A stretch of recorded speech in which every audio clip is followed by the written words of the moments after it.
and you have 15 minutes, preferably 10. Go ahead, Ms. Saron. Thank you very much, Mercedes. Good afternoon, everyone. As has been pointed out, Nicole is going to show me the presentation. I'm going to try to stick to time. My name is Gloria Saron, and I'm the head of the Studies and Assessment Department for the National Disability Services in Chile, which is a service pertaining to the Social Development and Family Ministry in Chile. That's where we have social policies anchored in Chile, mainly for our social protection system in Chile, which has worked for many years throughout the country. We're going to move to the first slide to try to let you know about the background in Chile, to have transversal effects and to render the rights of people with disabilities visible in public policies and social policies. This has been a solid effort since the beginning of the year 2000. In Chile, if we listen to other rapporteurs in other countries from Argentina, Barbados, in Chile, we didn't have public policies after listening to them. So this is a phenomenon that has strongly been rendered part of the efforts in Chile to be part of international efforts and to render the rights of these people visible. I'm going to move on to four main standards amongst the conceptual framework that can allow us to have a transversal view of disabilities in the state so that we can use the right knowledge. And this has to do with what Suzanne was mentioning earlier. We need reports that can allow us to have a proper X-ray with objective data that allows us to allocate quotas to make some progress. We have different levels of development in each country, and each country has to look at itself to have a diagnosis, a baseline, so that we can start developing from there up. So I'm going to let you know about a few specific experiences in terms of public policies, the national plans that we have driven, and some of the programs and projects that are being executed. I'd also like to look at some of the strong challenges that we face as a state. Let's move on to the next one, Nicole. Well, I mentioned that we need to look at people with disabilities as people who have rights. The big break that allowed us to move on was when Chile ratified the international treaty specializing in the subject, the Inter-American Convention to eliminate all kinds of discrimination for against people with disabilities, then the International Convention for the Rights of People with Disabilities under the UN, which was a breaking point in our public policies because it allowed us to start institutions and standards that would allow us to look at the subject matter in the state of Chile. So Chile ratified the convention in 2008, and they also ratified the protocol with the different attributions, and then we started Law 20,422, which includes standards for equality and opportunities for inclusion for people with disabilities, and then we started the National Disability Service. As a result of this, we started with a fund that started on different policies and to focus on these matters. What's interesting about this policy, this law? Well, as part of its design, it included the different principles included in international treaties, and they're driving the paradigm that's promoted by international organizations and different states so that we can agree on different human rights for people with disabilities, which pertains to independent lives, universal access, universal designs, intersectionality, participation, and social dialogue, which for us as a state has a very relevant role. And I'm going to let you know a little bit about how we can make changes in the public sector as a result of this. And naturally, one of the efforts that we started in the mid-2000s and to date would be to harmonize our standards framework. And from a civil standpoint, this includes discrimination against people with disabilities. As you know, modifying the civil code and changing long-winded laws includes complex work with legislative work, with support from parliamentarians for awareness purposes, so that we can start setting out this entire pathway so that we can have articulated efforts to comply with this paradigm. This is the first challenge that we're working on, and we've started a few actions that are allowing us to actually put this into practice, to take it to fruition. I'm going to talk about two different standards that we've started in Chile for disabilities, Law 21,015 for labor inclusion for people with disabilities, and 21,690 dating back to last year. We're currently looking at the regulations for the public and private sector in order to look at the quota law, as it's known, which allows us to make some progress. As a result of the first study conducted by this law to look at different gaps, and according to international reports pertaining to the great gaps and barriers for people with disabilities in the employment sector, this means that discrimination, less access, less income are going to continue. And so Chile looks at the evidence and uses this law. In Chile, we don't have the right quota in the private and public sector. It's close to 1%. And according to the law, it needs to be 2%. But this includes so many more dimensions in order to promote an inclusive labor market or employment market. The last law we included was 21,544, which looks at promoting inclusion, comprehensive care, and protection of the rights of people within the autistic spectrum as part of the social, health, and education sectors. This is extremely important, and it's on the table because this law starts from a collective standpoint, from civil society organizations, and something we've learned as a state, I believe. I'm speaking from my role as a public officer who works on these matters from a technical standpoint. If we look at disability and other phenomena like gender, it is the civil society that runs the agenda. They're the ones who have the standards, and then the state, through regulations and laws and public policies, runs it.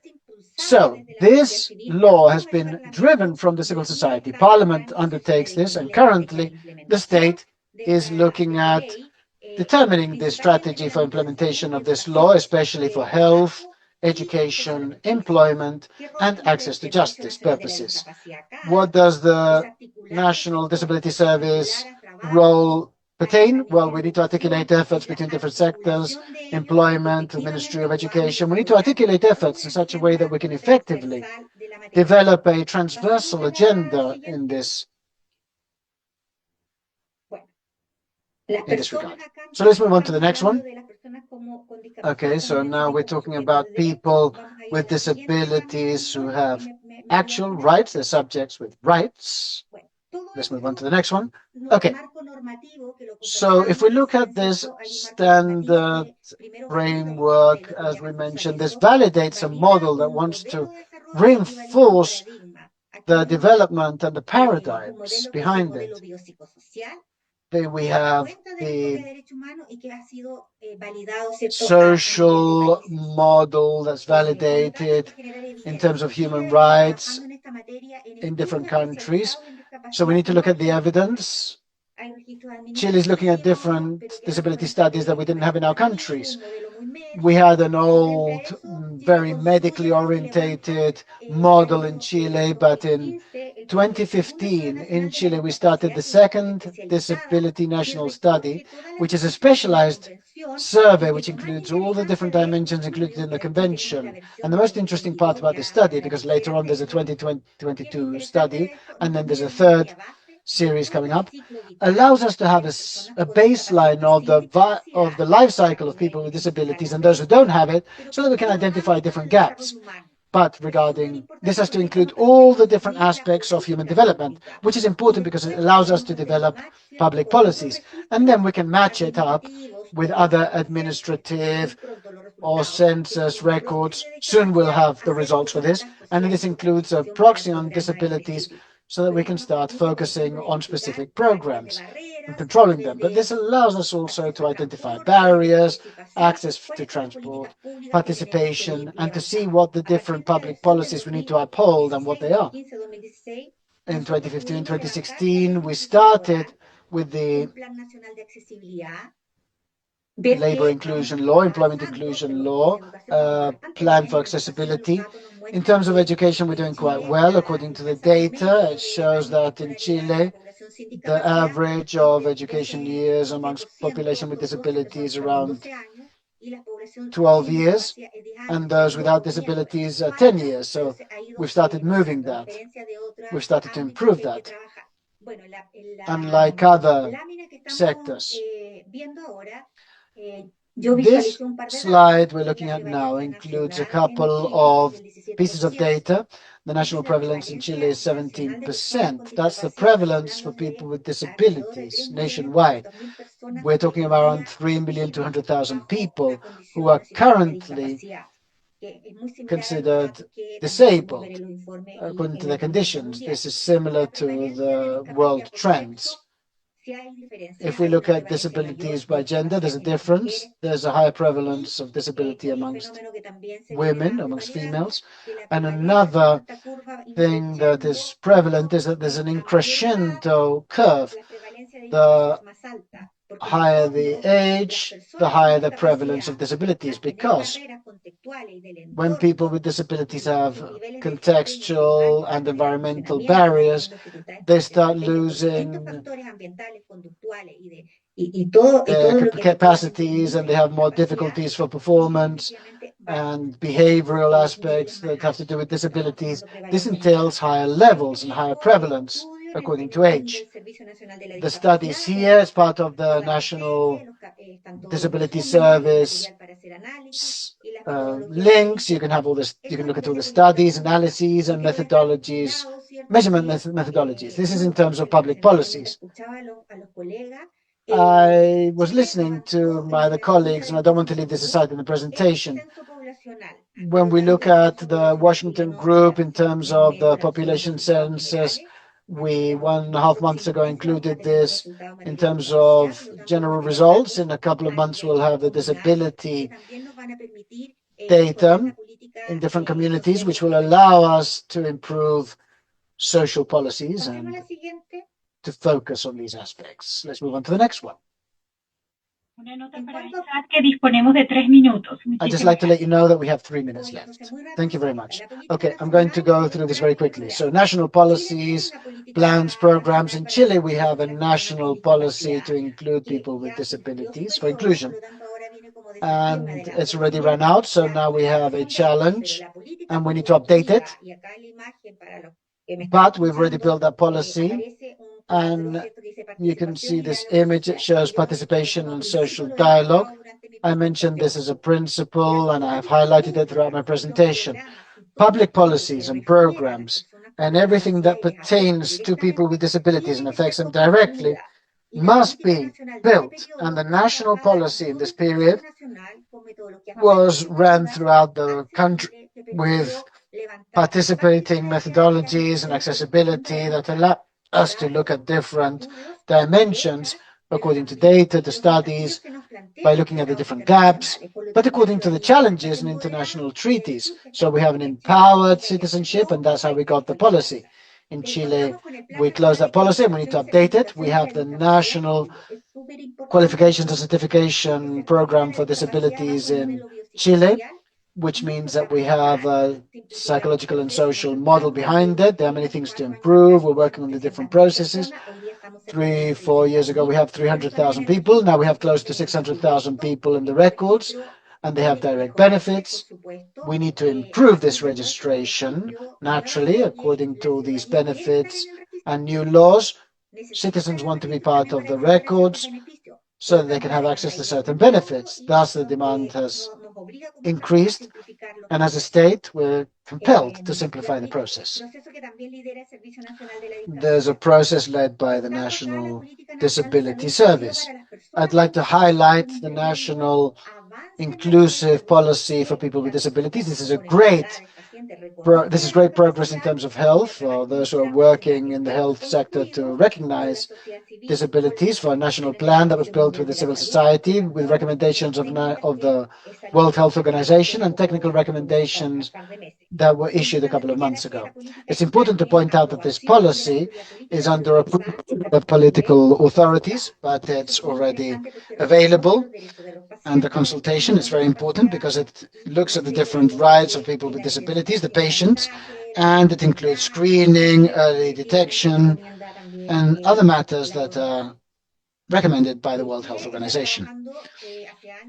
In Chile, we've been working on this for a while, and we're almost about to start a law with a national system for support and care, which is a very important process because the information I mentioned recognizes that people with disabilities are an important part of the population.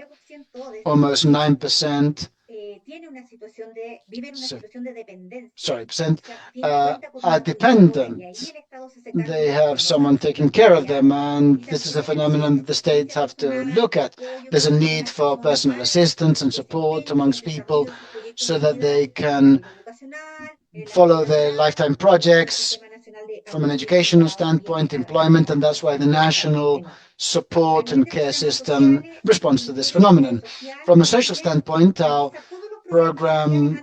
national social program in Chile looks at all these programs before they're covered by the financial system in terms of the financial support, which is innovative because it asks for the social aspect behind all these social programs and their opinion. That's the variation in the system. You can look at whether the program has a focus on these rights and whether they're looking at disabilities. This is a challenge that is still there. We want to continue running it along the same agenda, and this is something transversal throughout the country. In terms of administrative registries, this is quite relevant for our ministry in Chile, for the social homes registration, which includes homes with disabilities. If you have one member with a disability within this home, that means that there are higher expenses, and we acknowledge that there's a difference with regards to other homes, and they can opt for different benefits provided by the state. This is an accomplishment as a service that dates back to 2019. As part of this effort for disabilities not to be included only in certain sectors, but to be transversal, in the national service, we have rendered the need to train public officers in central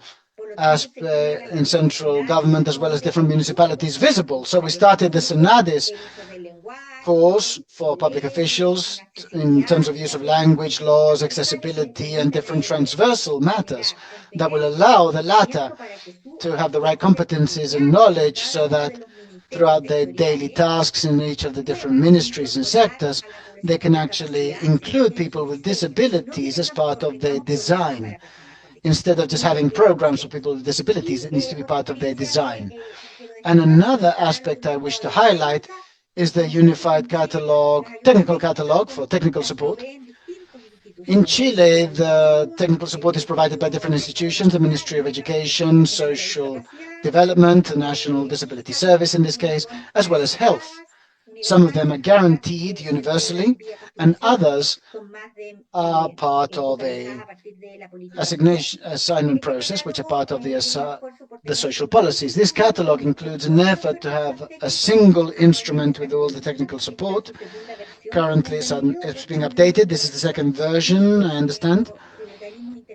And there are intermediary organizations and the civil society that need to get to know about this catalog so that we know about the different means of accessing them.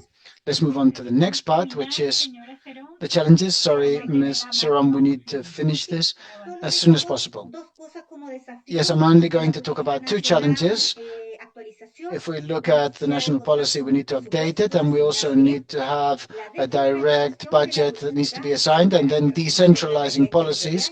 We need to understand territorial needs for local inclusive development, and then we need inclusive policies, which naturally are a challenge throughout the American continent, which talks about the legal needs of people with disabilities. Sorry, I didn't calculate my time properly. Apologies. Thank you.